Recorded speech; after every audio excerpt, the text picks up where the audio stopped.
Sydney Watson we're going to look at here first. The Spectacular Collapse of Woke Hollywood by Sydney Watson. Oh, and I think it was around Christmas, I assume. Maybe she just had it up after Christmas.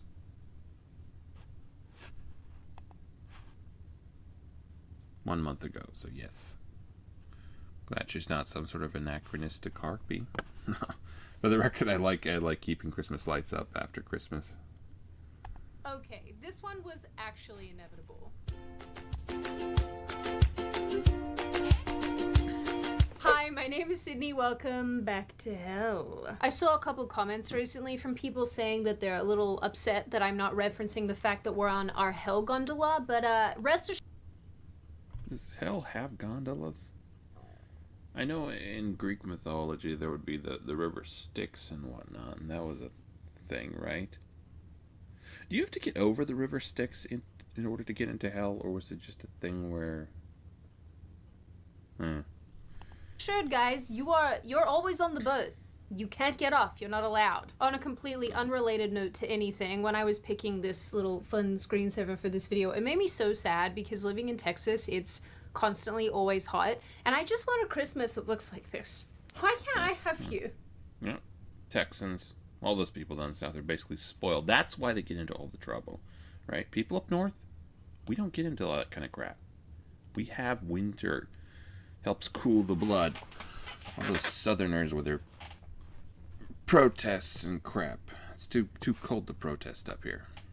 In some personal news, I am currently fostering another Irish setter right now who I'm sure I'm going to show you because he's a really cute boy. Say hello to him. Okay, say hello. Say hi to the channel. Say, my name is Liam and I am a boy. Last housekeeping thing before we get into this video. Today is the last day that you can get my emerald green tea on my tea website at 50% off using the code We Don't Waste. You can still get New York breakfast for the next couple days, but this... I'm being catty as I'll get out, but I feel like she should choose a nicer font. So it feels cold and heartless. Like winter. Sale will be ending by the end of this week. Like I already mentioned in a couple other videos, I don't know if and when I'm going to be restocking the emerald green tea, so if you like it, now is probably the last chance that you have to get it. Also, tea makes a really great Christmas gift, so you know, consider that as well. Okay, let's do the video. Do you guys remember that really weird period of time where it seemed like Hollywood thought the entire country, nay, the entire world was waiting breathlessly for its next sermon on racism and trans rights and how Trump... It's kind of interesting. It's like a shade variation that goes kind of lighter as it gets outward. I don't know if this one's supposed to be black then? is literally Hitler. Trump is Hitler. Trans people will always exist and we love you forever and ever. I do too, because that's apparently all we got to Preachy Hollywood. hear about from these people for years and years and years. I'm pretty sure it's been like a decade now, hasn't it? Time really does seem to fly when you're being lectured by champagne socialists. The lecturing was to the... Well, I think that's one of the biggest things that, like, maybe it shouldn't matter who's saying it, but I do think it kind of does, at least if it's happening for some extended period of time, and you're being preached at by probably the most morally decadent, degenerate individuals in the country or in the world, it kind of wears on one. And to the point where you're almost like, okay, yes, there are people who can maybe lecture me about this. This group of people, you're not one of them. You shouldn't be lecturing anyone about this type of stuff. You live the type of lifestyle that everyone would mostly dream of, and yet you're doing jack squat about all of that. Like, yeah. You know, beyond saying a word now and then. That's why they put on the buttons, because it saves them having to, you know, fiddle with their bank account numbers. The extent that I don't want to watch new movies anymore. And I'm pretty sure that I hate all celebrities all of the time. I understand nothing. For years and years, we've had to sit through so much Hollywood posturing and pontificating, in the form of both celebrity opinions and the political messaging ham-fisted into basically every piece of entertainment. Stand up for justice! To stand up for justice! Stand up for America! To stand up for Oh, America! for the one, I don't like lipstick. I was just thinking, you could probably make some sort of saying about that. Virtue signaling, just as good and doesn't take any money. Trump is not a legitimate president! Is that you make a movie that is a love letter to women of color, have the chance to see your movie. It does feel like almost California is in a category, like in its own bubble that's been facilitated by the sheer amount of like money that goes into it, and this type of idiocy perpetuated by these actors and entitled little individuals is something that couldn't really exist in any sort of real world scenario. That place rots people from the inside out. And review your movie. So we're all having a baby. Holy shit. I'm gonna be a dad. Please just shut up. I'm going to be your dad. Personally, I'm glad that you think that you're a they, them, and are probably sterilizing yourself. But what is absolutely hilarious, at least in my opinion, is that somehow, some way, this entire culture of celebrity posturing has unceremoniously died. The same celebrities who spent the better part of a decade screaming at really anyone who... Here's a question. Who made that type of thing actually, like, popular? This feels like at one point that was very much not necessarily the norm, that you would really comment. Who's the jackass that actually started doing it and made other people want to do it? has moderately right of center opinion. And maybe it's just with the rise of the internet too. Maybe that facilitated part of it, because at times there was like, before the internet, before Facebook, before social media in general, it feels like you got your news from actual newspapers or news stations, so it was filtered to you more so rather than like the sheer volume of information being thrown around on social media or stuff like that. So maybe there just wasn't as much of a necessity for it. They could pick and choose what they wanted to feed the media, rather than the machine that it became, social media. Has suddenly discovered that nobody cares what they think, and that screaming actually costs them money, fans, and careers. And let's be real, the proof is everywhere. I have no idea what I'm doing with my hand right now. Please look away. In September 2024, Pharrell Williams said Strike a pose. that he is annoyed by celebrities trying to tell others how to vote. During this interview, he said, "I'm one of them people who says, 'What the heck? Shut up. Nobody asked you.'" He also called these celebrities self-righteous, which, I There's also another weird thing. It does feel like artists almost unilaterally skew in a certain direction when it comes to politics. And I don't know what exactly is that, because they would tend to skew, I think, quite liberal, quite democratic or socialist or communist or whatever. And I don't know if it has to do with a certain type of idealism or whatever. It feels like for the most part they tend to skew in that direction. Maybe except for the ones who have actually been through stuff. can't disagree there. In July, Maybe I just feel like there's almost a stereotype of like the melodramatic drama kid who idealizes everything and who knows how the world should work and is eager to tell you about it. I don't know. 2025, comedian Jay Leno said late-night TV comedians have become too politicized and that they risk losing half the viewing audience by cozying up to one side or the other. I read that there was an analysis done of your work on The Tonight Show for the 22 years, and that you're... Okay, so is this his... I would gotten the idea. It was part of a joke I heard once that he was really into getting cars. I'm assuming this is his garage, maybe? That's some cool stuff. Oh, that one. Pretty nice. That one's interesting.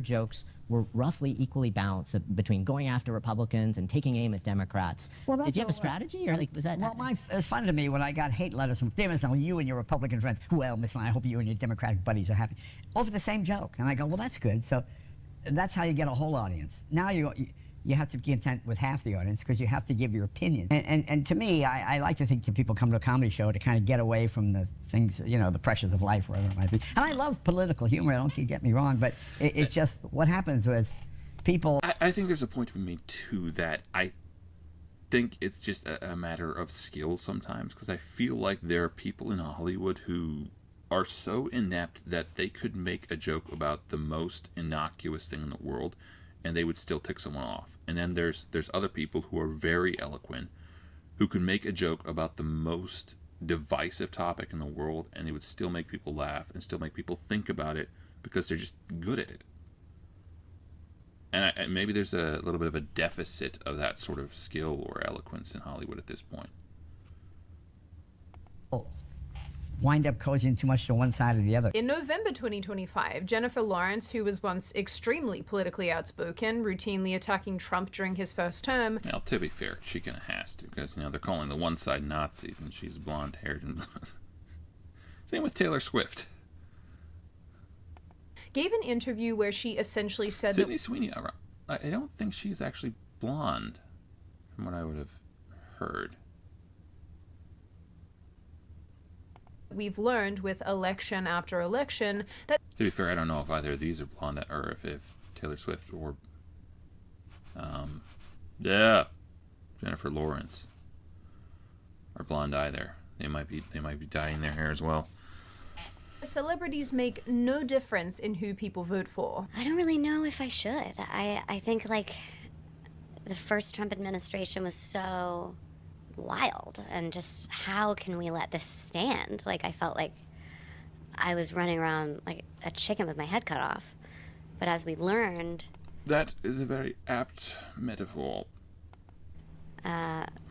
Election after election, celebrities do not make a difference whatsoever on who people vote for. Celebrities could make a difference, but standing up with a pin on and saying, hey, I think this is what should happen, or hey, I really feel deeply for people in such and such a situation, when you have a vast surplus of money that you could put towards the problem. Yeah, not being racist is not exactly a substitute for being a good person. That's clippable. I'm going to clip that. And so then what am I doing?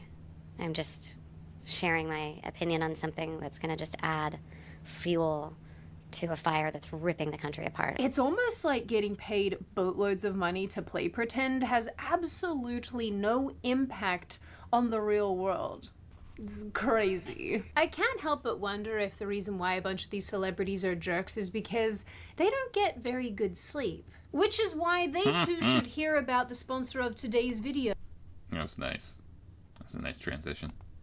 Beam. Alright, you are all going to come along with me while I make my Dream Sleep Hot Chocolate in preparation for sleeping. I admit that Dream has become fully integrated.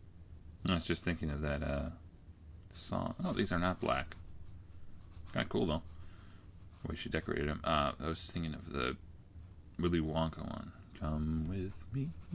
In my nighttime routine, and I'm genuinely so glad that this company keeps sponsoring my channel so I can keep preaching to you Okay, now all they're different. This irks me. Keep your nails the same. about how good this stuff is. And once again, because I apparently talk about Dream so much in my personal life, one of my friends came over recently, took one of the Dream bags that I have to try it, and then she actually told me today how surprised she is by how well it works, which I don't know why you're surprised. I told you. So when I say that I've converted basically everybody around me, I am not joking. Dream is awesome because it tastes amazing, and there are so many flavors to choose from. And it's also full of great ingredients like reishi, L-theanine, magnesium, and even melatonin, or you can get melatonin-free options if you're not so keen on melatonin, so that's nice too. And for me, I really like... I personally don't like fiddling with melatonin just because it's... yeah, I just don't like... I don't like the idea of having to have something to actually go to sleep, because I feel like it can maybe mess with your body's like natural production of those things. Dream because I don't feel groggy when I wake up. So as you can see, I drink it about 45 minutes to an hour before bed, depending on how tired I already am, and I find myself just getting calmer and calmer until it's lights out. I also love that my little dream kit came with this little foamy mixer guy here, which I use all the time and actually comes very much in handy. So if you are ready to give this awesome sleep aid a try, then shop Beam's Black Friday sale with up to 50% off for a limited time. This is Beam's biggest sale of the year and officially the best deal that I have shared on this channel. So click the link in the description or go to shopbeam.com/SydneyW. No discount code needed. Coke that drug dealer. Just saying it. Look at her at. Because all of the codes are auto-applied at checkout.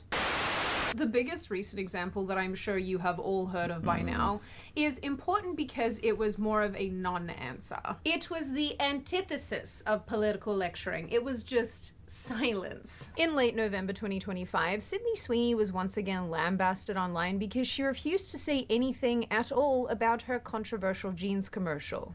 You guys know the one that I'm talking about. Why a double entendre about a hot girl having good genes is controversial is still a mystery to me. Perhaps this culture of uggos don't like having that rubbed in their face. During an interview with GQ, the interviewer asked Sweeney about the American Eagle jeans saga. She basically replied, "When I have something to say that people need to hear, they'll hear it." I don't remember the direct quote, but it was something along those lines. The criticism of the content, which was basically that maybe specifically in this political climate, like, white people shouldn't joke about. I've also heard that the notion that these interviewers are not exactly, they're interviewers. Their whole point is to get something that is spicy for their own outlet or whatever, right? That is kind of their glitch. So they don't really, there's no symbiotic relationship between these guys and the actors. Their point is literally to catch the actors saying something that is astonishing or weird or just provocative in the worst way possible. Like they are there to get clippable moments out of the actors.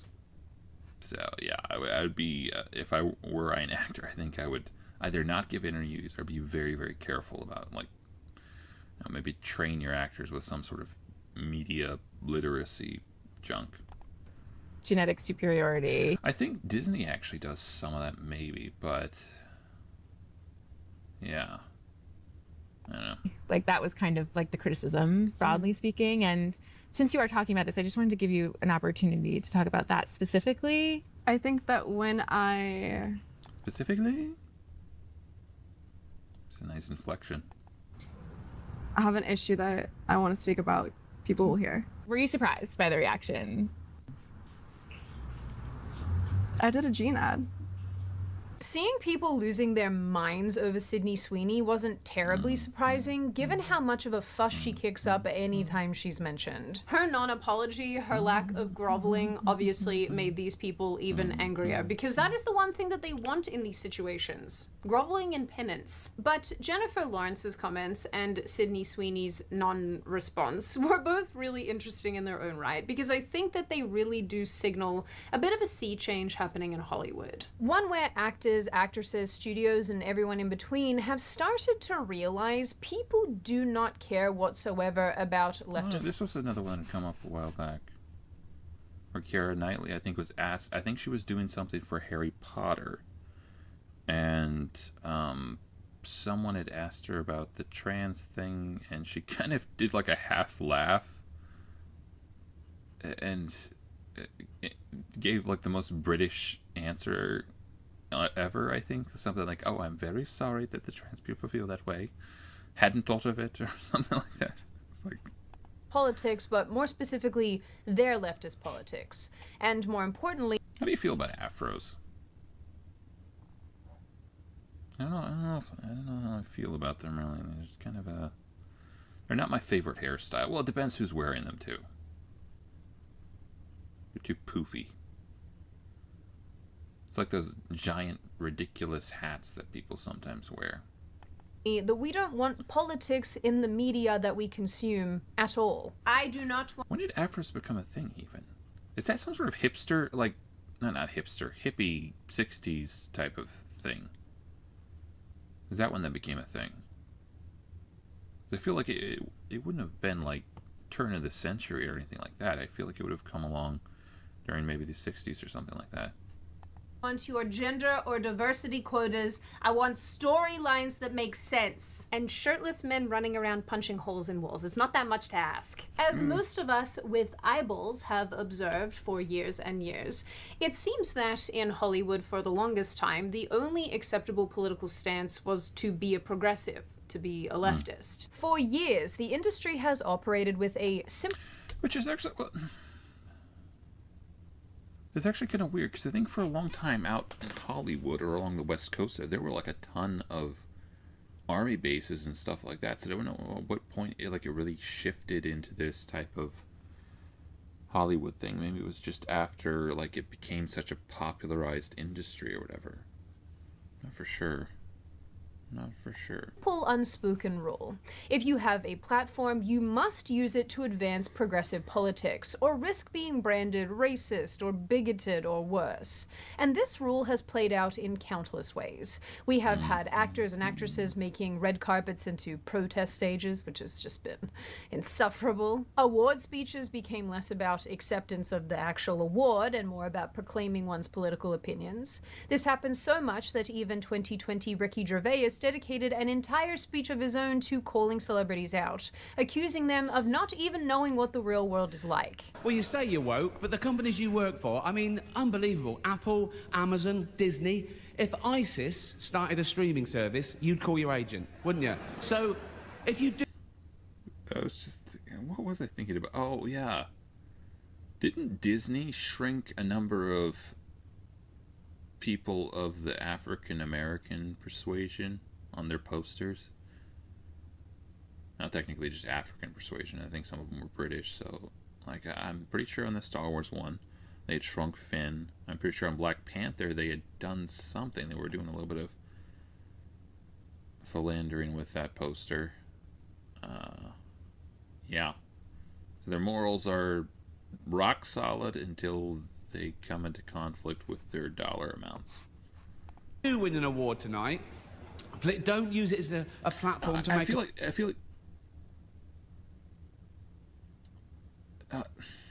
I feel like Hollywood is a lot maybe like politicians in that they don't really have principles. They have positions that they hold for one reason or another. Most of the time it doesn't necessarily have to do with morality. They have positions they espouse because of some sort of advantage. And they'll be willing to betray those if the advantage swings in the other direction. In a New York Minute, man. Political speech, right? You're in no position to lecture the public about anything. You know nothing about the real world. Most of you spent less time in school than Greta Thunberg. So, if you win, right, come up. Did Greta Thunberg actually drop out? Because I wouldn't have... You would have thought of her as being kind of the college-educated whatever. I know at a very young age, I think she was kind of put up in front of people saying, hey, listen to this. Say, how dare you? You've stolen my childhood. But, like, I guess I don't know exactly a lot about her. We should look that up sometime. Accept your little award, thank your agent and your God, and fuck off, okay? So... Movies, television shows, really all sorts of entertainment became places where ideologues could shove their political agendas, giving us insane storylines, unbelievable characters. You know, I thought it would have been like a hilarious thing if someone was going to redo Star Wars. Just have Luke wake up one morning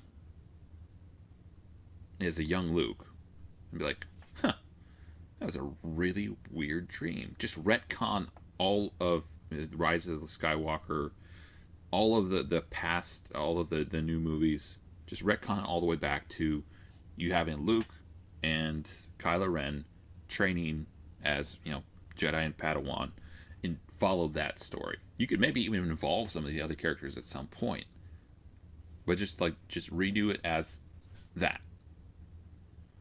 That'd be like the coolest retcon ever.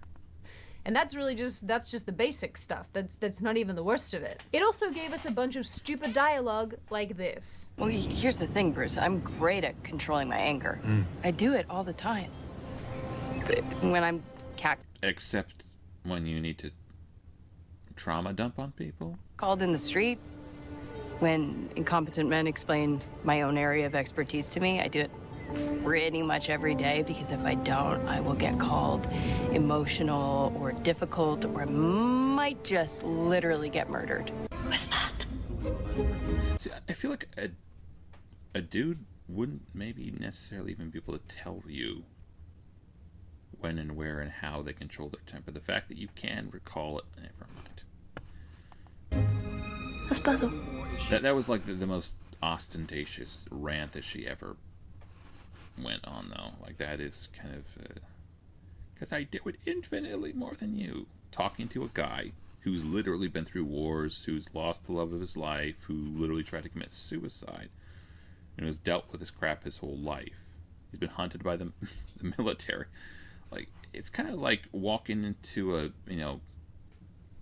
oh goodness, like a Jewish conglomeration of people who survived the Holocaust and say, I've really had a hard life. I lost my girlfriend the other day. I lost my cell phone isn't work. Like, yeah, good for you. Maybe you obviously your problems are valid and you can go complain about them to your friends, but read the room a little bit. Is he or they with us? I need you to fix his suit. The suit is literal perfection. It will be. When it fits a woman. You serious? Again, how do these people exist? I still feel like there's some sort of weird bubble that happens when they get into California and into that environment that allows them to think about this sort of crap in the way they do. Well, there you guys have it. Now you've seen it. Ruby Rose's single facial expression. The absolute crap show that was Batwoman walked so that the Acolyte could run. The term silence is violence, which was basically adopted by Hollywood, in a lot of ways became a weird enforceable social contract for people in the industry. And those who didn't loudly adhere to it were fired, boycotted, and publicly shamed, like Chris Pratt, Gina Carano, and Zachary Levi. Side note, leftists also got attacked by their own here, like our girl Jennifer Lawrence, who also got flamed for not talking about issues in the Middle East early enough. I'm not kidding. Former industry people routinely explain that going against the Foreshadowing. We're gonna have something to say about that. I promise I will try not to do anything like really goodness, what's the word? I'm looking for like conflicting, controversial. I will try not to do anything controversial for a while now, but progressive grain is actually career suicide. Our history segment is going to be on that subject. And simply remaining apolitical was no longer an option. Neutrality itself was recast as a sort of like moral failing. But now that contract has been torn up. Hollywood is just spineless, en masse. And it really felt like, oh, this is a really clear indication that we're not the cool club anymore. In the wake of Donald Trump's election in 2024, and I guess also this sort of cultural pendulum swing in the direction of the right wing, I guess, something really interesting has happened, and that is this political arm of celebrity culture has gone almost completely silent. The same voices that once No, they don't know what opinions to have yet. You have to see where everything lands before it does feel like a lot of human history can be boiled down to trying to keep power away from the worst sorts of people, or to pry them away from it once they have it. It feels like, and I've said this before, the second you get a movement that's popular, the worst sorts of people will flock to it. And I feel like that's bound to happen. Like if the right or maintains power for any length of time, I'm going to guess a lot of these people are going to start saying, oh, him hawing about like, oh no, I was never a part of that. I was like, they're going to change their positions, not principles. They don't have principles. to a more advantageous standing, to either neutral or actually, you know, starting to slide a little bit right. Well, maybe, yeah. Lectured Middle America on its backwardness have now realized that absolutely nobody cares about what they have to say. About anything. During the 2024 election, stars like Taylor Swift... That's actually a good place to leave it. What was that? About anything. During the 2020 same voices that once lectured Middle America on its backwardness have now realized that absolutely nobody cares about what they have to say. About anything. During that's the place to leave it, okay? No one cares what they have to say about anything. Well, at least if it doesn't come to acting. There are very few actors that I actually care to listen to about subjects that don't involve acting. I think Stephen Fry is one of them. I don't agree with a lot of what he says, but he has a nice way of saying it, nice enough that I would probably listen to him. I like Rowan Atkins. I don't even necessarily know about Zachary Levi or Gina Carano. Maybe they're okay. I guess I haven't really listened to them a lot. Yeah. Or Chris Pratt, for that matter.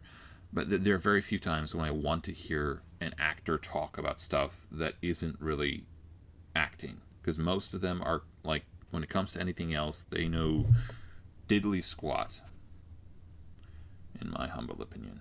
Anyways,